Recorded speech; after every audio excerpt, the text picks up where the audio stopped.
मैं को एक बात मोदी जी को कहना चाहता हूँ। जी कुंभ मेले में इतना अरबों करोड़ रुपया लाया उसने, जी लाया ना। जी हमारे बनारस में जी मुझे नहीं लगता कुछ लगाया उसने। कुंभ मेले में उसने अरबों करोड़ रुपया लग गया। बनारस में उसने देखा ही नहीं। जी। ये मोदी को मैं कुछ कहना चाहता हूँ। यानी आप लोगों का ये कहना है कि मोदी जी जो महाकुंभ में आए हुए संतों के लिए जो व्यवस्था की, लेकिन उस प्रकार से संत रविदास जी को अनदेखी कर दिया। हाँ, ये अनदेखी कर दिया। अनदेखी हो हाँ, गया। ये मैं कहना उस चाहता प्रकार हूँ। से संत रविदास जी को महत्व नहीं दिया जिस प्रकार से महाकुंभ में उन संतों को महत्व दिया गया। हाँ, यही कह रहा हूँ मैं। ट्रेनों रद्द कर दी पंजाब में। ट्रेनें रद्द कर दी। ट्रेनें भी रद्द कर दी। आने में दिक्कत हुई। आने में दिक्कत हुई। तो आप देख सकते हैं हम मौजूद हैं संत गुरु रविदास जी के जन्मस्थली सीर गोवर्धनपुर में, और जो यहाँ पे श्रद्धालु देश के कोने कोने से आए हुए हैं, इनका कहना है कि नरेंद्र मोदी जी जो वाराणसी के सांसद भी हैं, देश के प्रधानमंत्री भी हैं, लेकिन उनके द्वारा जिस प्रकार से महाकुंभ में व्यवस्था की गई, यहाँ संत गुरु रविदास जी जो संत शिरोमणि भी हैं, उनके सांसदीय क्षेत्र के संत भी हैं, लेकिन उस प्रकार से उनके जन्मदिन पे जो यहाँ लाखों की संख्या में श्रद्धालु आ रहे हैं,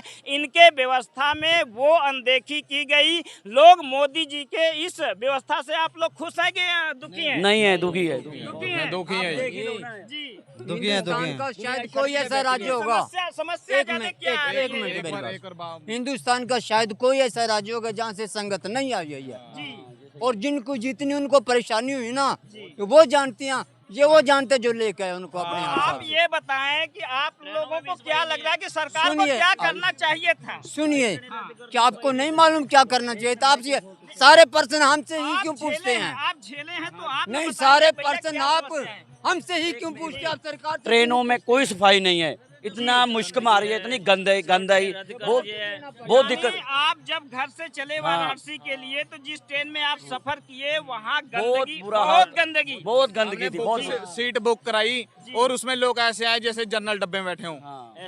ऐसे रद्द कराए, भर कराए उसमें बुकिंग सीट में। जी बताएं। देखिए, ऐसा है, कुंभ के लिए 700 करोड़ रुपया खर्च किया है मोदी जी ने। अगर उनके अंदर श्रद्धा होती, अगर थोड़ा सा मानवता का, अगर उनके लिए अगर मानवता होती उनके था, तो कम से कम 100 करोड़ तो हमारे लिए भी खर्च कर देते, तो हमें थोड़ी तसल्ली हो जाती कि हाँ मोदी जी यहाँ हमारे भी फेवर में खड़े हैं।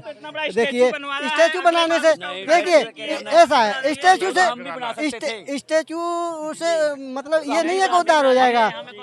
मान लो उन्होंने मान लो जब उन्होंने स्टैचू तो और भी लगाए हैं, अगर उनकी मतलब कल्पना करोगे तो इसमें कुछ भी नहीं लगा है, ठीक है नहीं। जितनी संगत है वो संगत परेशान होके आती है, और जितनी शटल कुंभ में ट्रेनें चलाई गई हैं, अगर कम से कम यहाँ के लिए भी व्यवस्था होती तो कुछ और होता। इसलिए हम कहना चाहेंगे कि मतलब इस तरफ भी ध्यान दे सरकार, जो भी है, चाहे सरकार किसी की भी है।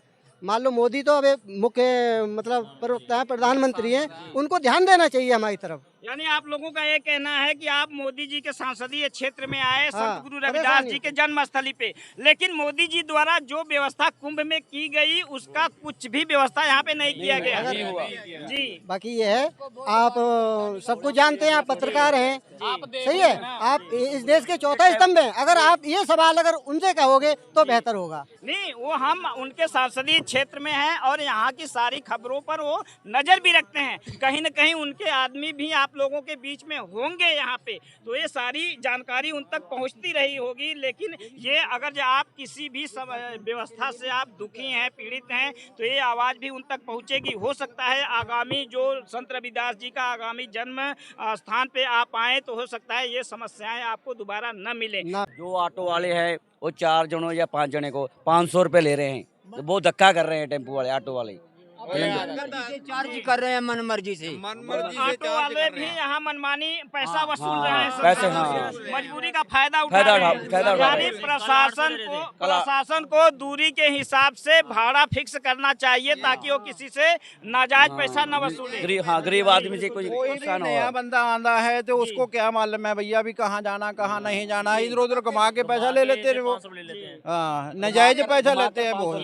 हाँ, दूर है रविदास हाँ, बोल देते भाई बहुत दूर रहेगा। 25 किलोमीटर दूर है, दोस्तों आप देख सकते हैं वाराणसी आस्था की नगरी है और यहाँ आस्था के कारण ही लोग अपने घरों से यहाँ पे आते हैं। और हम आप लोगों को दिखाएं कि जिस प्रकार से लोग यहाँ पे श्रद्धालु हैं, यहाँ हजारों श्रद्धालु हैं जो 24 घंटे सेवा दे रहे हैं। लेकिन वो इस बात से दुखी हैं कि वाराणसी में आने के बाद, संत गुरु रविदास जी के जन्मभूमि पे आने के बाद जो यहाँ के लोकल लोग हैं, वो जो उनका व्यवहार है, जो ऑटो वालों का व्यवहार है कि वो सिर्फ पैसों को महत्व देते हैं, यहाँ इंसानियत को महत्व नहीं देते, यहाँ व्यवहार को महत्व नहीं देते, यहाँ मनमाना पैसे वसूल रहे हैं। तो इन लोगों का कहना है कि जिस प्रकार से प्रशासन है यहाँ व्यवस्था में लगी हुई, प्रशासन को ऑटो वालों के मनमानी वसूली पर रोक लगानी चाहिए थी। उन्हें निश्चित दूरी का निश्चित भाड़ा तय करना चाहिए था ताकि किसी से नाजायज पैसा नहीं ले सके। दोस्तों यहाँ देश के कोने कोने से लोग यहाँ प्यार बांटने के लिए आते हैं,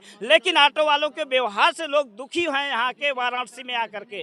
तो बताएं, आप दब ना जाना, ये वीडियो जरूर डालना। हम तो डालेंगे, ये दब ना जाना जी आप, ये मैं इस वक्त कह रहा हम हूँ। कुछ गलत कर रहे हैं, हम अपनी पीड़ा तो कह रहे हैं, हम तो किसी से गलत कुछ कर रहे हैं। मोदी जी जो महाकुंभ में इतना खर्चा किए, सब प्रसन्न है, हम भी प्रसन्न हैं, लेकिन संत गुरु रविदास जी के लिए भी उन्हें कुछ करना चाहिए था जी। कम से कम वहाँ हजारों टेंट लगवाएं तो यहाँ कम से कम सैकड़ों टेंट लगवा देते, 50 ही टेंट लगवा देते। जन तो सड़क पे लेट रही है, देखो आप देखना, अब जाके देखना आप, जो मैं झूठ बोल रहा हूँ आप देखना। ऊपर लेने के लिए आसमान के नीचे लोग अथवा बिताने के लिए मजबूर हैं, तो ये चीज उनको वो देख रहे हैं जी, देखना चाहिए उनको, हमारी व्यवस्था करनी चाहिए वहाँ की। उसका नोटिस में दीजिएगा भाई, यहाँ का जहाँ रहने की श्रद्धालुओं को आते हैं, मन में भावना लेकर आते हैं, उनको मोदी की जी को ये कहते हैं हम भी, हमारे श्रद्धालु आते हैं, उनको रहने की व्यवस्था, आने जाने की व्यवस्था होनी चाहिए यहाँ पर।